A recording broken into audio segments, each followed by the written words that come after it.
Kasih karunia dan damai sejahtera Allah Bapa kita dan anaknya Tuhan Yesus Kristus menyertai saudara. Amin. Shalom, saudaraku yang terkasih di dalam nama Tuhan Yesus Kristus.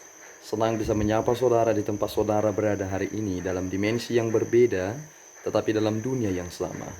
Sebagai insan yang diciptakan untuk Tuhan, sebelum melakukan rangkaian aktivitas kita pada hari ini, marilah kita mengawalinya dengan mendengarkan firman Tuhan.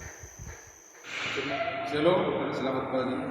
Renungan kita hari ini diambil dari Ibrani 3 ayat 4. Sebab setiap rumah dibangun oleh seorang ahli bangunan, tetapi ahli bangunan segala sesuatu ialah Allah. Demikian firman Tuhan. Shalom.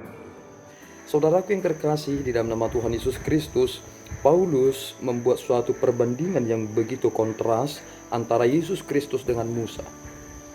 Bahwa sosok atau figur Musa menjadi sosok yang luar biasa bagi orang Israel di perjanjian lama.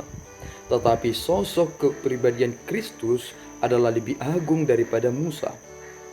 Sebab Musa adalah dia yang setia di dalam rumah bait Allah. Tetapi Kristus adalah kepala dari rumah bait Allah tersebut. Dan kita adalah bait Allah.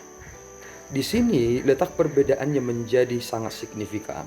Ketika Musa membawa bangsa Israel keluar dari perbudakan Mesir memasuki tanah Kanaan, Kristus membawa kita dari kegelapan, dari jurang maut itu kepada jalan keselamatan, yakni di dalam dirinya sendiri oleh karena iman.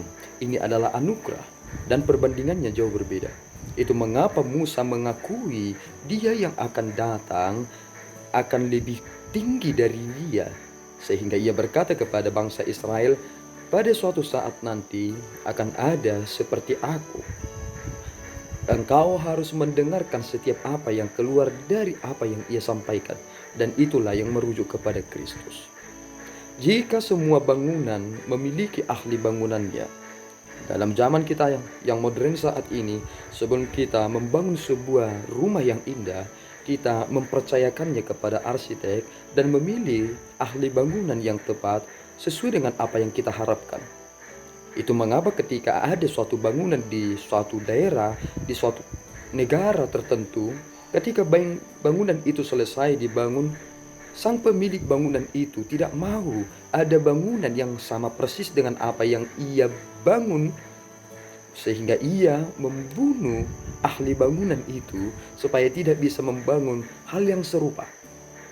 Bahkan orang-orang yang telah mendirikan bangunan yang indah itu, ketika mempercayakan itu kepada ahli bangunan, ternyata bangunan itu tidak dapat menandingi yang membuatnya. Sehingga orang-orang yang membangun itu, ahli bangunan itu akan selalu dikenang sepanjang masa. Lihatlah peninggalan-peninggalan saat ini, ketika kita melihat keajaiban dunia, apa yang boleh dikerjakan oleh manusia, nama mereka tidak pernah dihilangkan. Artinya nama mereka selalu diingat sebagai ahli yang mendirikan bangunan itu. Dan kita adalah bait Allah. Apakah kita ingin mempercayakan tubuh kita ini kepada sesuatu yang fana? Jawabnya tidak. Sehingga Paulus berkata dalam ayat yang keempat ini, sebab setiap rumah dibangun oleh seorang ahli bangunan, tetapi ahli bangunan segala sesuatu ialah Allah. Di dalam Kristuslah kita menjadi orang yang dibangun dengan baik. Jika kita dibangun di dalam dasar iman, maka kita akan sampai kepada pengharapan yang sesungguhnya itu, yakni kehidupan yang kekal. Oleh karena saudaraku yang terkasih, mari kita mempercayakan hidup kita ini hanya ke dalam tangan Kristus, karena dialah yang telah memenangkan kita. Dialah yang memperbaiki citranya di dalam diri kita. Kita adalah serupa segambar dengan Allah yang menciptakan kita, yakni konteks imago Dei, sehingga Allah memperbaiki itu. Mari kita tunjukkan hal itu kepada dunia ini, sebab Kristus adalah Dia yang setia sebagai anak yang mengepalai rumahnya, dan rumahnya itu ialah kita. Jika kita sampai kepada akhirnya teguh berpegang pada kepercayaan dan pengharapan yang kita megahkan, Yesuslah yang lebih tinggi dari Musa, dan Yesuslah yang telah menyelamatkan saudara untuk menikmati hidup yang lebih bahagia. Tuhan Yesus memberkati kita berdoa. Ya Tuhan, kami bersyukur atas berkat-Mu. Terima kasih atas firman yang boleh kami dengarkan dalam kesempatan yang baik ini. Kami berserah kepadamu ya Tuhan. Engkaulah yang menjadi kepala kami di dalam Kristus yang telah menyelamatkan kami. Tolong Tuhan Engkau menempa kami supaya benar-benar menjadi bait yang indah, rumah yang indah. Izinkan hidup kami menjadi hidup yang berkualitas, yang sungguh-sungguh memuliakan-Mu pagi, siang, dan malam, hingga kami menghembuskan nafas kami, Engkau selalu kami muliakan. Terima Tuhan pujian kami, dalam Yesus kami telah berdoa dan mengucap syukur.